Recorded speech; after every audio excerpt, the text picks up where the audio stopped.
Good morning. I just doing a little walk here, or walking. I just saw a video that kind of inspired me to riff on this next subject, which I guess is still in education topic or learning space. And it was this gentleman who was talking about the curriculum. He's a gentleman, a friend of mine, who's founded a school, or I think a better word than school is just learning environment for young humans. And he said when parents ask him what the curriculum is, he tells them the curriculum is self-awareness and self-confidence. And that resonates with me big time. I think of it more that the great teacher is experience. So the curriculum is our experience, and through our experience, and maybe a little bit of like reflection on what's happening as part of that, and communication with other people, we build that self-awareness maybe. And so it really is that the curriculum is self-awareness. We learn how to be, we learn how to do. That's another thing I've pulled from him that I liked. But we grow through our trial and error and through our functioning in the world. I think the comment, fail forward, is one that I've heard. And I don't like the word fail because I think it's all experience.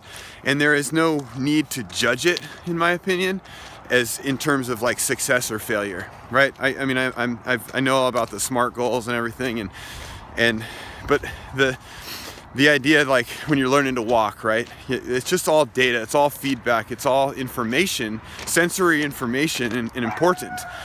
If it's all valuable as part of the learning process, that to me there's no need to put this superficial or auxiliary judgment on it in terms of its failure or its success. It's just experience.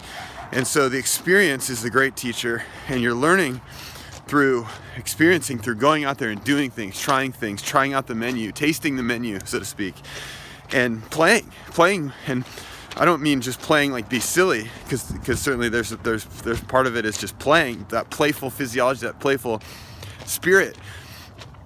But in terms of play, it's like playing with things, tinkering with things, trying things, playing, putting on different costumes, different hats, putting on different roles, like play. It isn't just this, like, I think we get this impression in our society, at least it seems like now, that play is this thing that should be disregarded. And really, like, reality is like great scientists, great inventors, great businessmen, the only way you learn is by playing with things. You play with ideas, you play. And another way to look at play is like you're diving in and you're trying it. And through this trial, through these experiences, you learn a lot about yourself, things that you never would have learned if you didn't do these things. And so to me, yeah, the curriculum really is, it's awareness and it's self-confidence, because what you learn, I think, through experience and through continuing forward, no matter what transpires or no matter what people say, and as you learn more about yourself, there's the depth, that well of confidence. I think confidence probably has less to do with, actually going out and doing things that other people think are successes, and more to do with learning about yourself in a way that you learn to let your authenticity come forward. So yeah, that just totally resonated with me, and I like that. I'm gonna use it, I think, in many ways. And the idea of a curriculum as far as subjects and stuff being isolated from each other too just seems so backwards to me, that everything we do has an element of everything else in it, and it's cross curricula. And I think Alfred North Whitehead, I think, had some great writing on this. As far as I can remember, I could be off on that memory. I think John Gatto had some good stuff to say about that, I think, as far as I'm remembering. Could be wrong again. But the idea that everything that we do, right, if it's practical and usable and it's out there in nature and it's out as part of the way we live our life, all the subjects end up becoming alive in that task or in that adventure. And I think that's an important part of this too.